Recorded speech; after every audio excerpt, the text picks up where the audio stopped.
لبیک اللہم لبیک لبیک لا شریک لک لبیک ان الحمد والنعمت لک والملک لا شریک لک لبیک اللہم لبیک۔ حاضر ہوں اے اللہ، میں حاضر ہوں، تیرا کوئی شریک نہیں، تیرے لیے سب تعریفیں ہیں، نعمتیں اور بادشاہت صرف تیری ہے، تیرا کوئی شریک نہیں۔ حاضر ہوں میرے اللہ، میں حاضر ہوں۔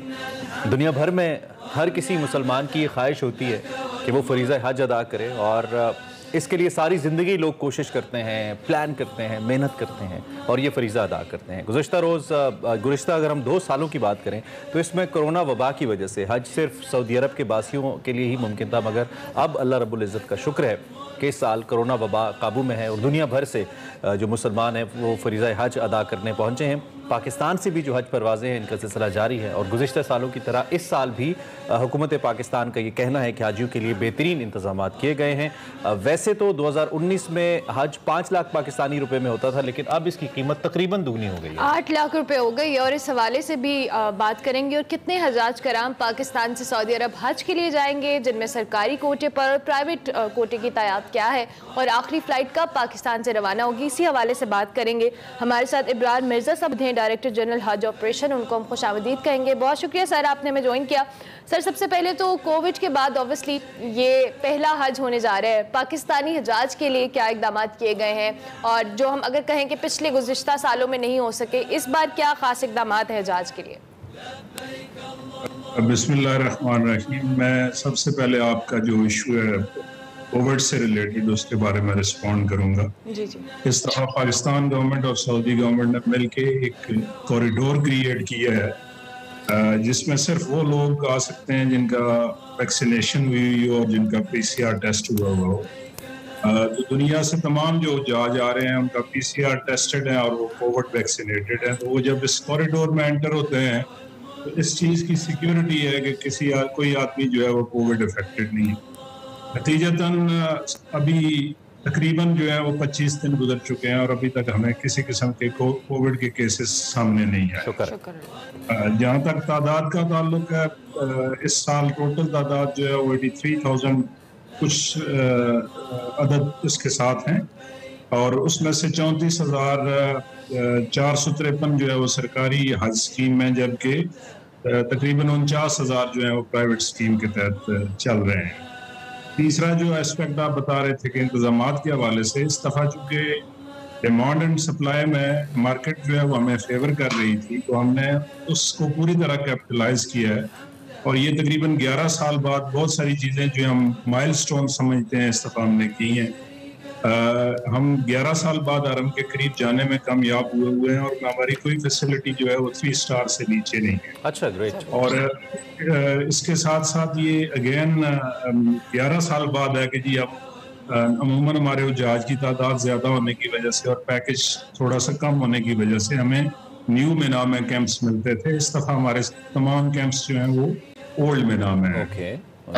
باقی آپ اپنی بھی فیڈ بیک لے سکتے ہیں، اس دفعہ لارجلی حجاج ہم سے خوش ہیں۔ ٹھیک، وہ ابھی تک جب تک کوئی ایسی خبر الحمدللہ نہیں آئی تو یہ بہت ہی اچھی بات ہے۔ اچھا، اس سے پہلے کہ میں مزید آگے بڑھوں، کل ایک جو خبر آئی چند حجاج کے انتقال کے حوالے سے، پاکستانیوں کے حوالے سے، اس کے بارے میں ایک تو اطلاعات کیا ہیں اور اس حوالے سے جو بھی اپڈیٹ آپ ہم تک پہنچانا چاہیں؟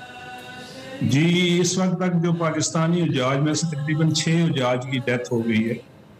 اگر آپ ماضی کو سامنے رکھیں تو عموماً ہماری ایوریج جو ہے حج سے پہلے 30 سے 40 درمیان تعداد کی ڈیتھ کی جو ہے وہ رپورٹ ہوتی تھی، لیکن اس دفعہ اللہ کا کرم ہے کہ صرف 6 حجاج کی ابھی تک جو ہے وہ، یہ عموماً وہ لوگ ہوتے ہیں جن کو یا کوئی پہلے سے کرونک ڈیزیز ہوتی ہے، یا وہ ہارٹ اٹیک کی وجہ سے یا ہیٹ اسٹروک کی وجہ سے جو ہے ان کی ڈیتھس ہوتی ہیں۔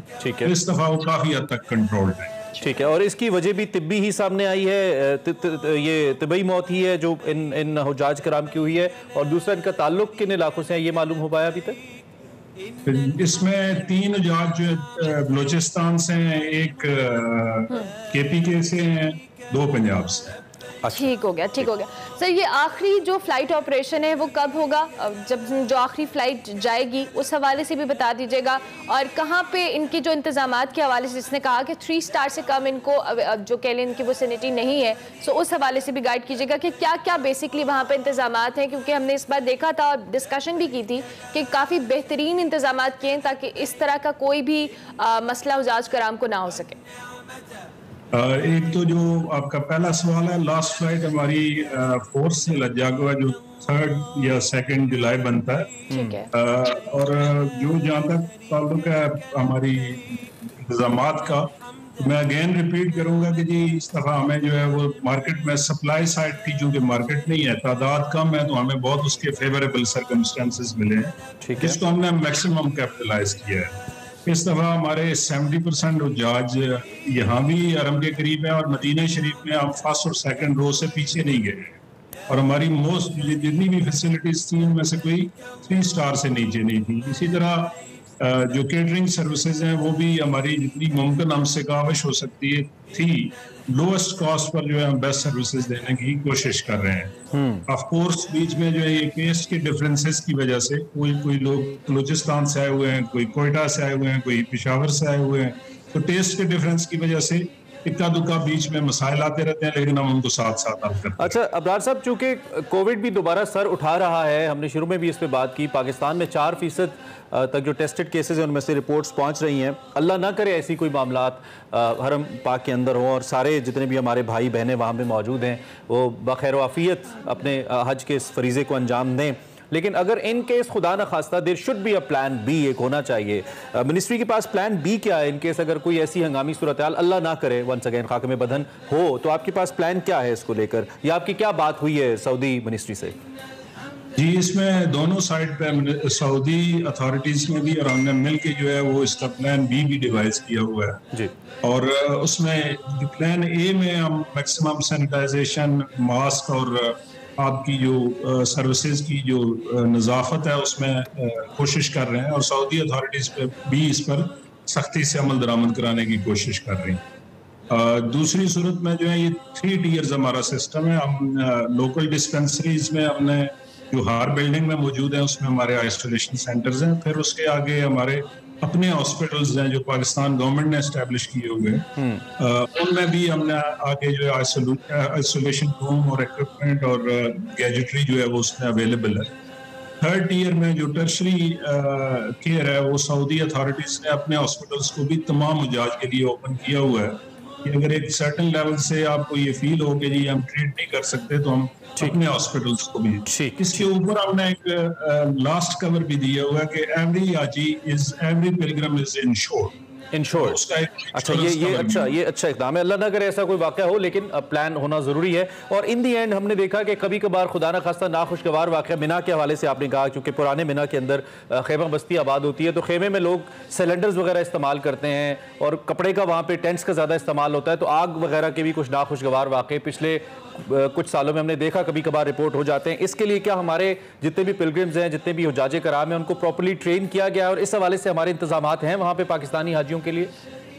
جی اس میں ہم نے سعودی اتھارٹیز کے ساتھ مل کے کمپریہنسو پلاننگ کی ہوئی ہے. ہم نے اپنے حجاج کی بھی بریفنگ شروع کی ہوئی ہے, اور ان کے جانے سے پہلے جو ہے ان کو مکمل آگاہی کا ایک نظام بھی متعین کیا ہوا ہے. اس کے ساتھ ساتھ مینا میں جو انٹری ہے اس انٹری میں آپ کا تمام جو سامان ہے اس کو چیک کر کے بھجوائیں گے, اور مینا میں کسی قسم کا جو ہے وہ آگ کا استعمال نہیں کیا جا سکتا. اوکے ٹھیک ہے, بالکل ٹھیک ہے. بہت شکریہ آپ کا ابرار مرزا. سارے وہ سوالات ہیں جو کچھ بہت ضروری ہوں گے, کچھ تھوڑے کم ضروری ہوں گے, لیکن ہم نے کہا کہ ہم ذرا ڈائریکٹر حج ہیں ابرار مرزا صاحب, ان سے پوچھ لیں. آپ کے سامنے ہم نے رکھا ونس اگین اس دعا کے ساتھ کہ جتنے بھی لوگ اس وقت اس مقدس فریضے کی انجام دہی کے لیے جن کو اللہ رب العزت نے, اللہ کے رسول نے اپنے گھر بلایا ہے, ان کی حاضری قبول ہو, اور ان کے صدقے ہمارے ملک کی مشکلات جو ہیں وہ بھی کم ہو. اس پہ ہم بات کرتے رہیں گے اگلے دنوں میں بھی. فی الوقت ہم بریک لیتے ہیں, بریک کے بعد واپس